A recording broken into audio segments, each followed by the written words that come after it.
من الشيطان الرجيم وأنا منا المسلمون ومنا القاسطون فمن أسلم فأولئك تحروا رشدا وأما القاسطون فكانوا لجهنم حطبا وأن لو استقاموا على الطريقة لأسقيناهم ماء غدقا لنفتنهم فيه ومن يعرض عن ذكر ربه يسلكه عذابا صعدا وأن المساجد لله فلا تدعوا مع الله أحدا. Bismillahirrahmanirrahim. Alhamdulillahirabbil alamin. Wassalatu wassalamu ala al-mabu'uthi rahmatan lil alamin.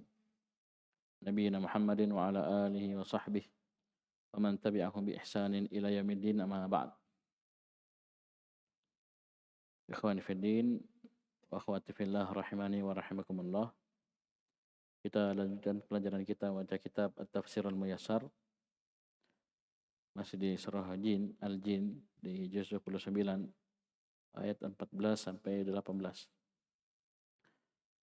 Kita baca A'udzu billahi minasyaitonir rajim. Wa anna minnal muslimuna wa minnal qasitun. Faman aslama fa ulaika taharraw rasyada. Allah Subhanahu wa taala berfirman menyebutkan tentang ucapan di dalam rangkaian ucapan jin yang masuk Islam tersebut, sebutkan di awal surah. Kata Allah Subhanahu wa taala menyebutkan tentang ucapan mereka, wa anna minnal muslimun. Sungguhnya kami, di antara kami ada yang muslim. Ada yang muslim, berislam. Wa minna, dan di antara kami ada al-qasitun. Al-qasitun, orang yang zalim, berpaling dari jalan kebenaran. Faman aslama faulaika taharraw rasyada, dan barang siapa yang berislam maka mereka telah taharraw, telah memilih jalan rasyadan, jalan petunjuk. Jalan petunjuk. Baik. Perhatikan tafsir di samping ayat 14.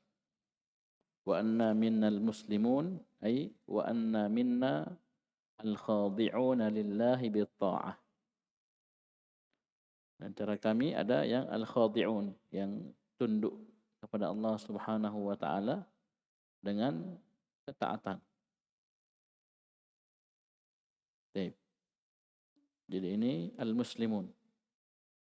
Telah lewat di pembahasan kitab Thalathatul Ushul, al-islamu huwa al-istislamu lillahi bit-tauhid wal inqiyadu lahu bit-ta'ah wal bara'atu minasyirki wa ahli. Itu keislaman. Itu keislaman. Di sini sebutkan sebagian maknanya, itu khadi'una lillahi bit-ta'ah. Tunduk kepada Allah Subhanahu wa taala dengan ketaatan. Dan at-ta'ah, ta'atullah itu terbagi dua.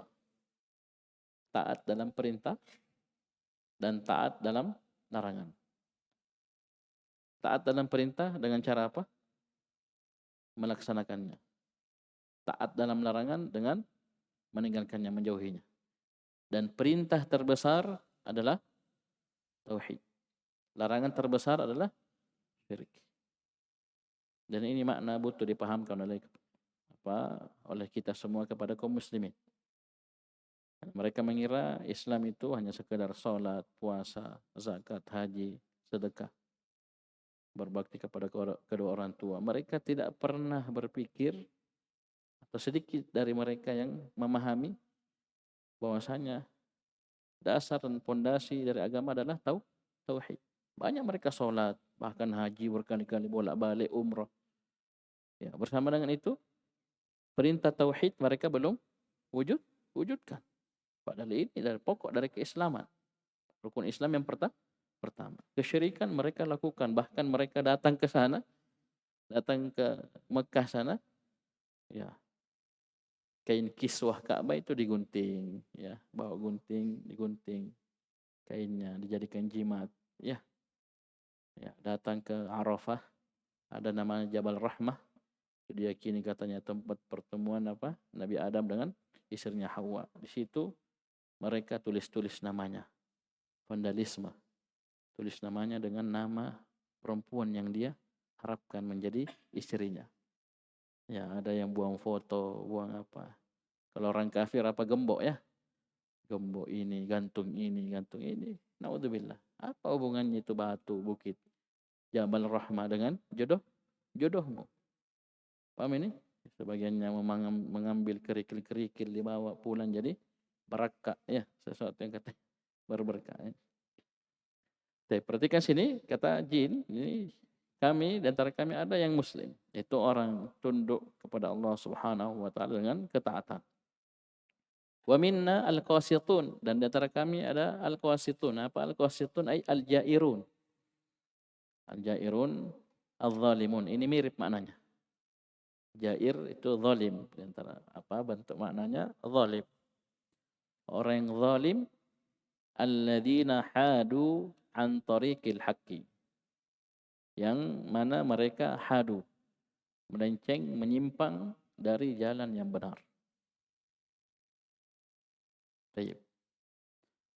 Kalau ayat sebelumnya apa? Wa anna minna salihun wa minna duna dzalik. Ditafsirkan apa? Wa minna duna dzalik fusak kufar. Ya, bahkan kita sebutkan tafsirnya, bahkan kunna tara'iqa qidada. Di kalangan jin pun ada yang ahlul bid'ah. Syiah pun ada, Rafidhah pun ada. Coba lihat. Paham ini? Baik. Ya, sama seperti kita. Ada yang muslim, ada yang kafir, ada yang beriman, ada yang kafir, ada yang muwahhid, ada musyrik. Paham? Bahkan ada yang masuk Islam juga. Seperti yang kita sudah lewati di Al-Qawaidul Arba'. Ya, itu orang-orang jahiliyah menyembah para jin. Jinnya masuk Islam. Ya, mereka tidak tahu. Terus saja mereka menyembah. Nah, disebutkanlah oleh Allah Subhanahu wa taala bahwasanya yang mereka sembah itu berdoa kepada Allah. Berharap dan takut hanya kepada Allah. Yang mereka sembah, ya, kan dua penafsiran. Itu kenapa mereka menyerahkan ibadah kepada hamba-hamba yang saleh tersebut. Kemudian kata Allah Subhanahu wa taala, "Faman aslama faulaika taharraw rasyada," ay faman aslama wa khada'a lillahi bitta'ah. Barang siapa yang berislam. Yang berislam berarti yang paling pertama masuk itu makna yang disebutkan oleh Syekh Muhammad bin Abdul Wahab, ya. Al-istislamu lillahi bitauhid wal inqiyadu lahu bitta'ah wal bara'atu minasyirki wa ahli. Barang siapa yang berislam, di sini disebutkan wa khada'a lillahi bitta'ah. Ini bagian dari makna tadi. Dia berislam dan tunduk kepada Allah dengan ketaatan kepadanya.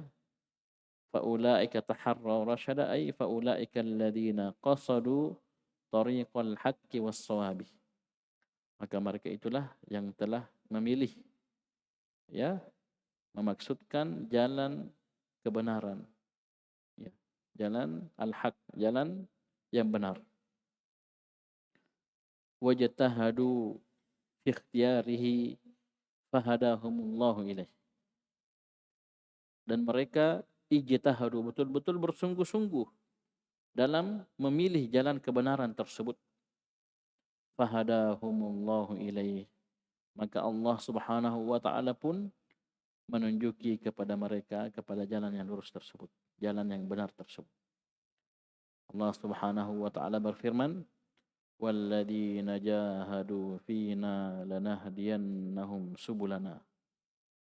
Orang-orang yang jahadu fina, yang betul-betul bersungguh-sungguh di jalan kami, betul-betul dia cari, dia pelajari, dia ingin istiqamah di atasnya, lanahdiyannahum subulana, maka kami pasti akan tunjuki kepadanya jalan-jalan kami. Jadi harus ada mujahadah, harus ada kesungguhan. Tidak ada pilih baru santai-santai, tidak ada keinginan untuk tahu, tidak ada keinginan untuk mempelajarinya. Bagaimana mau ditapaki, bagaimana kita mau bisa ya berada di atas jalan yang lurus tersebut. Tahu saja tidak, ya yang mana yang lurus, mana yang bengkok. Jadi mereka bersungguh-sungguh dalam pilihan tersebut. Sehingga Allah memberikan hidayah kepada mereka kepada Tariq al-haq tersebut. Kemudian di ayat 15, wa ammal qasituna fakanu li jahannam hataba. Ini mengerikan, perhatikan. Allah sebutkan balasan orang-orang yang berpaling dari kebenaran, menyimpang dari jalan yang benar, orang-orang zalim. Adapun al-qasitun, maka mereka untuk neraka jahannam hataban. Itu apa hatab? Bahan bakar, kayu bakar. Ya.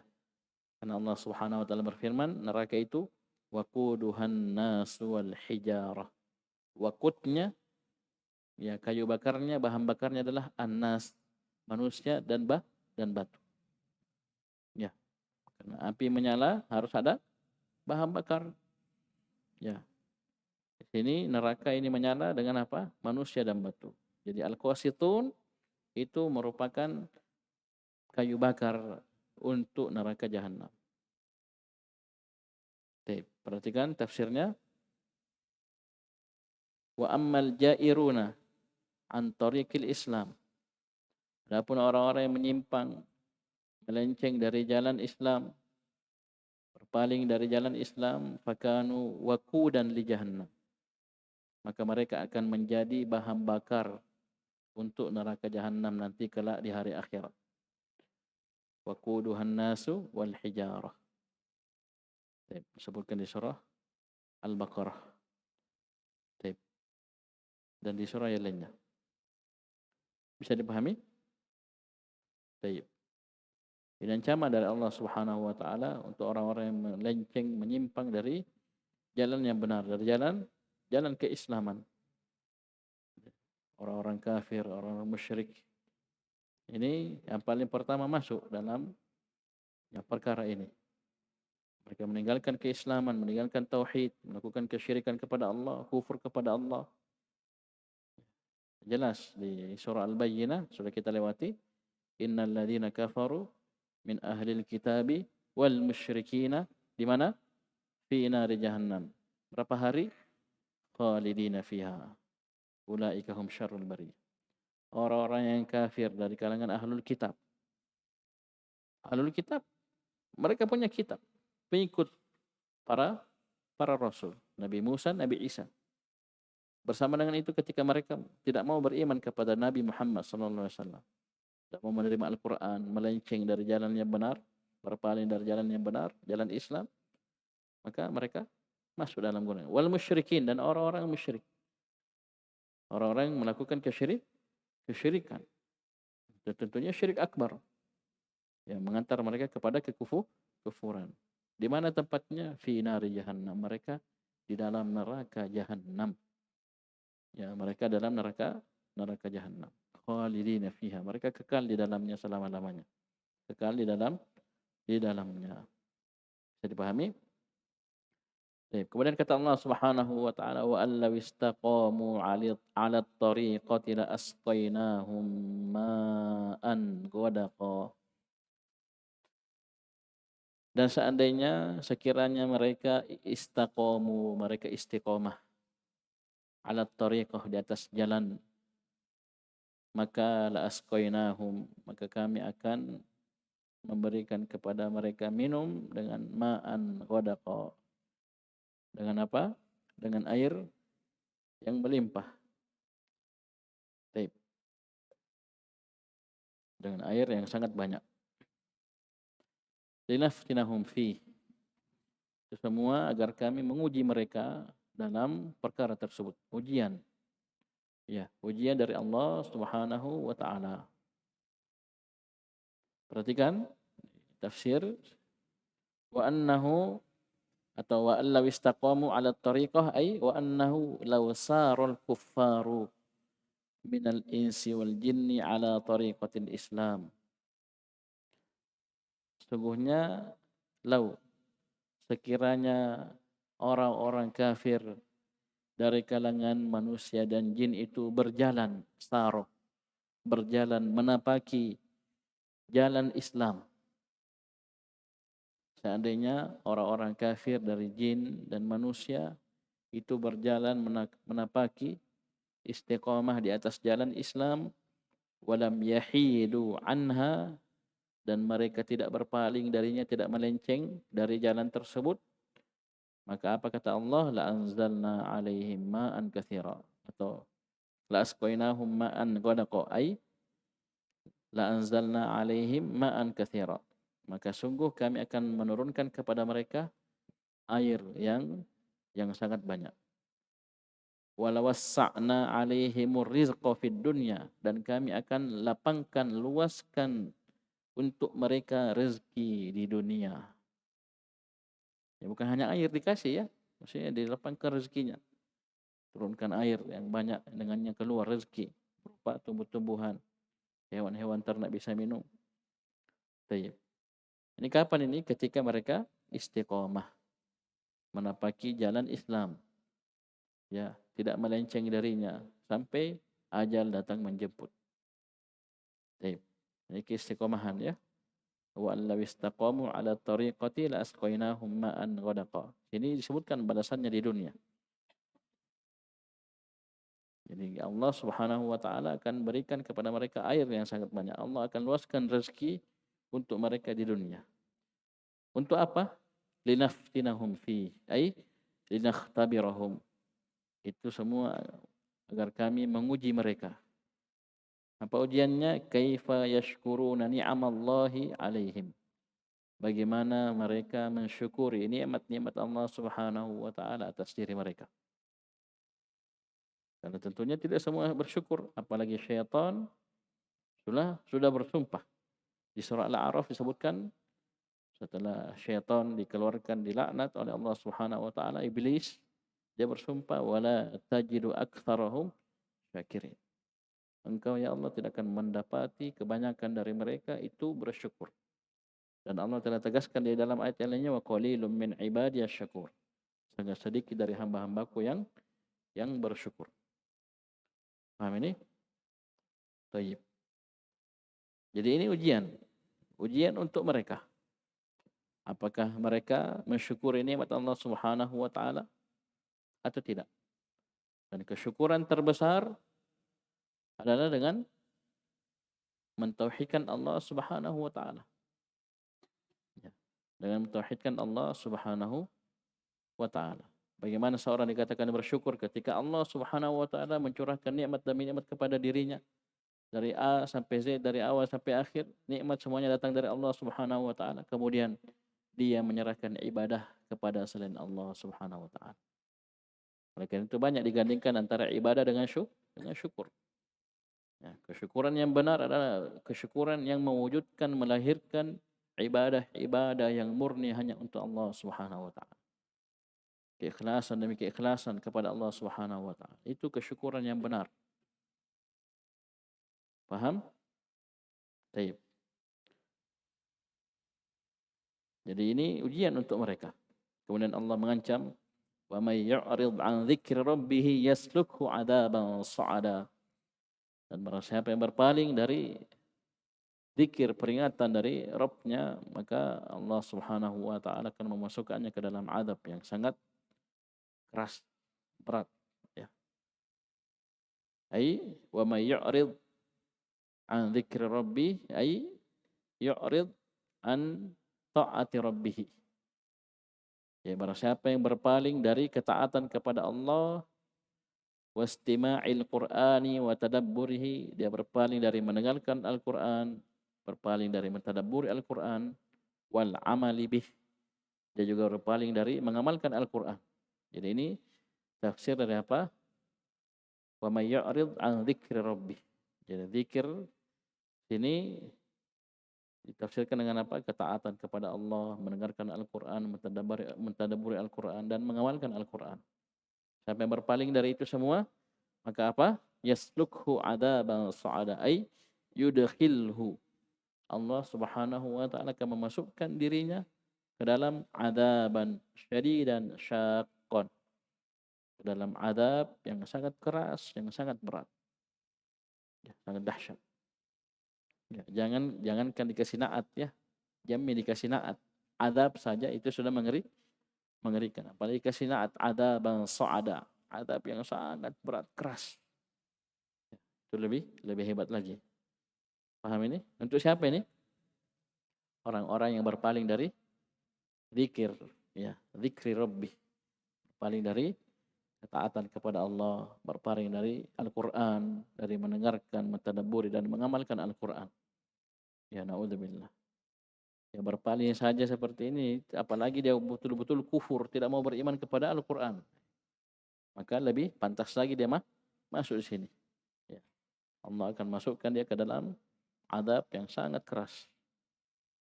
Kemudian ayat ke-18, wa annal masajida lillah fala tad'u ma'allahi ahada. Dan sungguhnya masjid-masjid itu hanya milik Allah. Maka janganlah kalian berdoa bersama Allah Subhanahu wa taala kepada seorang pun. Perhatikan tafsir ini, ay wa annal masajida li'ibadatillahi wahdah. Masjid-masjid itu hanyalah untuk beribadah kepada Allah Subhanahu wa taala semata. Masjid-masjid itu dipergunakan hanya untuk ibadah kepada Allah Subhanahu wa taala semata. Fala ta'budu fiha ghairah. Maka jangan sekali-kali kalian beribadah di dalam masjid-masjid tersebut ghairah, kepada selain Allah. Karena masjid itu dibangun untuk ibadah kepada Allah Subhanahu wa taala semata. Jangan coba-coba kalian beribadah di dalam masjid-masjid tersebut kepada selain Allah, melakukan kesyirikan, ya, kepada Allah Subhanahu wa taala. Wa akhlisu lahu ad-du'a wal ibadata fiha. Dan murnikanlah, ikhlaskanlah untuk Allah doa dan ibadah di masjid-masjid tersebut. Ya, sampai kita beribadah kepada selain Allah dan berdoa kepada selain Allah di dalam masjid-masjid. Karena masjid-masjid tersebut itu diperuntukkan untuk ibadah kepada Allah Subhanahu wa taala semata. Kemudian disebutkan tafsir, fa innal masajida lam tubna illa liyu'badallahu wahdahu fiha. Karena sungguhnya masjid-masjid tersebut itu tidaklah dibangun kecuali agar Allah Subhanahu wa taala semata diibadahi di masjid-masjid tersebut. Ya, bukan selainnya. Ya, sama masjid dibangun, ya, megah bahkan, tapi di dalamnya malah dilakukan kesyirikan, dan ini banyak. Ini banyak. Ya, kuburan dikasih masuk ke dalam masjid. Ya, yang ujung-ujungnya orang berdoa ya di masjidnya. Kuburannya dalam masjid kasih kelambu, ya, banyak nyamuk. Naudzubillah. Paham ini, orang sholat di situ, berdoa di situ, baca Quran di situ. Bisa dipahami? Padahal kemungkinannya hanya dua. Entah kuburan duluan atau masjid duluan. Kalau kuburannya duluan, kemudian dibangun masjid di atasnya, berarti yang dibongkar masjidnya. Paham? Atau masjidnya dulu baru kuburannya dikasih masuk, ya masjid apa kuburannya dikasih pindah. Itu jangan digabung. Ya. Loh Ustaz, gimana Ustaz? Rasulullah sallallahu alaihi wasallam kuburannya dalam masjid. Siapa bilang? Sampai sekarang kuburan Nabi tidak ada dalam masjid. Seorang Nabi itu dikuburkan di tempat dia meninggal. Sekarang saya tanya, kalian jujur jawab. Di mana Nabi sallallahu alaihi wasallam meninggal? Di mana? Di masjid atau tidak? Kan di masjid. Di mana? Di rumahnya Aisyah. Itu saja jawabannya. Ayo. Jangan kalah sama syubhatnya orang-orang di luar sana. Kalian dikasih dibaleki di Masjid Nabawi, katanya kuburan Nabi dalam masjid. Siapa bilang? Ya, baleki di situ, kancing. Rumusnya setiap Nabi, semua Nabi itu dikubur di mana dia meninggal. Sekarang Tanya mereka, di mana Nabi SAW meninggal? Di masjid? Lagi sholat meninggal? Lagi sujud meninggal? Atau bagaimana? Nabi SAW meninggal di pangkuan Aisyah radhiyallahu anha, di rumah Aisyah radhiyallahu anha. Bisa paham ini? Bisa paham ini? Berarti tidak ada syariat dikubur di masjid. Tidak ada syariat seorang muslim dikubur di dalam masjid. Apalagi setelah dikubur dalam masjid terjadi kesyirikan. Kenapa? Wa annal masajida lillah fala tad'u ma'allahi ahad. Bisa dipahami?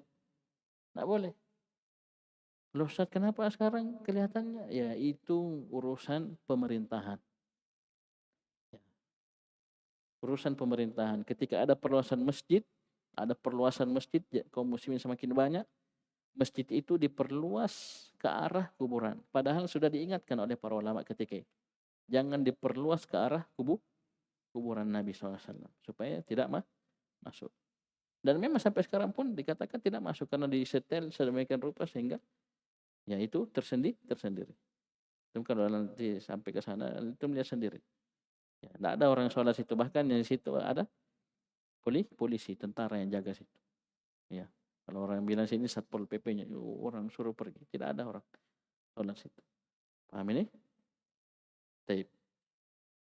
Jadi Nabi SAW itu dikubur di rumahnya.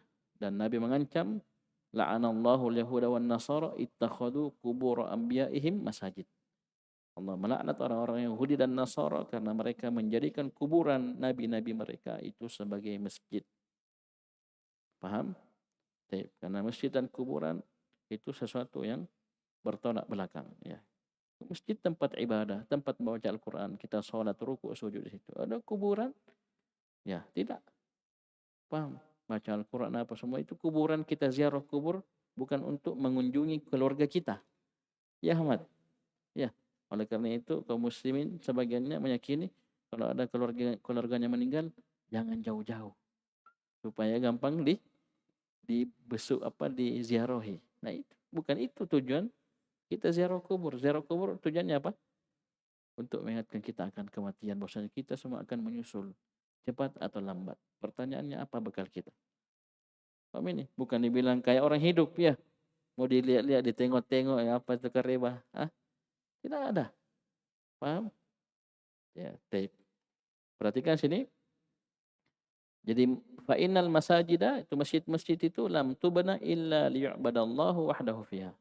Tidaklah masjid-masjid itu dibangun kecuali agar Allah Subhanahu wa taala semata yang diibadahi di dalam masjid-masjid tersebut. Duna ma siwa, tidak selainnya. Siapapun dia. Bahkan Nabi sallallahu alaihi wasallam tidak boleh kita berdoa kepadanya. Ya, tidak boleh kita berdoa kepadanya, meminta kepadanya, beristighatsah kepadanya. Orang-orang jahil sekarang naudzubillah. Mereka meyakini ada dari rububiyah Allah itu juga dimiliki oleh Nabi SAW. Bahkan mereka beristighatsah, berdoa, meminta kepada Nabi SAW. Bahkan tidak sedikit ketika kita ziarah ke Masjid Nabawi, kita lihat kaum muslimin berdoa menghadapnya ke kuburan, bukan ke kiblat. Paham ya? Ketika kita di luar masjid, ya itu arah kiblat dan kuburan berbeda.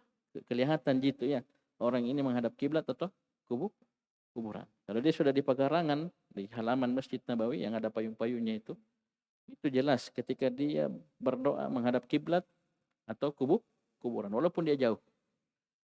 Jauh misalnya di kuburan Nabi di sini dia mungkin sekitar 50 meter di sana. Ya.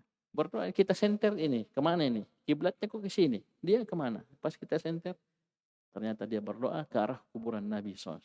Sampai menangis-nangis. Meneteskan air mata. Paham? Naudzubillah ya, ini perhatikan ya. Ya, masjid itu dibangun untuk beribadah kepada Allah, bukan kepada selain. Bukan untuk kesyirikan. Nah, kemudian disebutkan, perhatikan. Ini di akhir bagus penutupnya, perhatikan. Wa fil ayati faedah, dalam ayat ini terdapat faedah wujubu tanzihil masajidi. Dalam ayat ini terdapat faedah wajibnya untuk tanzih, membersihkan masjid-masjid. Membersihkan apa? Menyapu, mengepel? Bukan. Min kulli ma yashubul ikhlasa lillahi wa mutaba'ata rasulih Muhammadin sallallahu alaihi wasallam. Luar biasa ini ya. Perhatikan. Di dalam ayat ini terdapat dalil penetapan faedah wajibnya membersihkan, mensucikan masjid-masjid dari seluruh perkara yang yashubu, yang bisa mengotori, mencemari kemurnian keikhlasan kita kepada Allah, ibadah kita kepada Allah, dan kemurnian apa? Pengikutan kita kepada Nabi sallallahu alaihi wasallam. Apa maksudnya ini bahasa lainnya? Kita harus bersihkan, sucikan masjid seluruhnya dari kesyirikan kecil maupun besar dan perkara-perkara bid'ah. Di zaman sekarang terbalik. Masjid dijadikan tempat kesyirikan. Ya, bahkan ada sebuah kelompok besar ya di daerah tertentu ya, masjid kelompoknya itu dalamnya ada kuburan. Coba lihat, kuburan orang berdoa situ, meminta di situ. Itu kesyirikan. Ada lagi masjid digunakan untuk melakukan apa? Perkara-perkara yang tidak pernah disyariatkan oleh Nabi sallallahu alaihi wasallam. Di sini masuk yang harus kita sucikan perkara-perkara yang bisa mengotori, mencemari mutaba'ati rasulih Muhammadin sallallahu alaihi wasallam, yang bisa mencemari, mengotori kemurnian ketaatan kita, pengikutan kita kepada Rasulullah sallallahu alaihi wasallam. Berarti jangan coba-coba kita masukkan ke dalam masjid perkara-perkara yang tidak pernah disyariatkan oleh Nabi sallallahu alaihi wasallam. Bisa dipahami? Karena masjid dibangun itu untuk ibadah kepada Allah Subhanahu wa taala. Dan ibadah yang diridhai oleh Allah, yang diterima di sisi Allah, ibadah yang memenuhi dua syarat. Yang pertama ikhlas kepada Allah dan karena Allah, yang kedua sesuai dengan tuntunan Nabi sallallahu alaihi wasallam, mutaba'ah. Biar ikhlas, tapi kalau bid'ah bagaimana caranya? Allah ridha? Tidak akan mungkin. Kenapa? Wa annal masajida lillah. Masjid-masjid itu untuk ibadah kepada Allah. Dan ibadah kepada Allah yang benar, yang diterima, ibadah yang mengumpulkan dua persyaratan, dua perkara. Paham ini? Jadi tidak cukup kita bersihkan masjid dari kesyirikan, tapi kita kasih masuk bid'ah. Rayakan Maulid, rayakan Isra Mi'raj, rayakan nuzul Quran, perkara-perkara bid'ah, orang zikir jamaah dan seterusnya dilakukan di masjid. Perkara-perkara yang tidak disyariatkan oleh Allah Subhanahu wa taala dan Rasul. Nah, ini sebutkan apa? Wajibnya kita membersihkan masjid-masjid dari perkara-perkara tersebut. Taib wallahu taala alam. Taib cukup. Sekian subhanakallahumma hamdika asyhadu an la ilaha illa anta astaghfiruka wa atubu ilaik.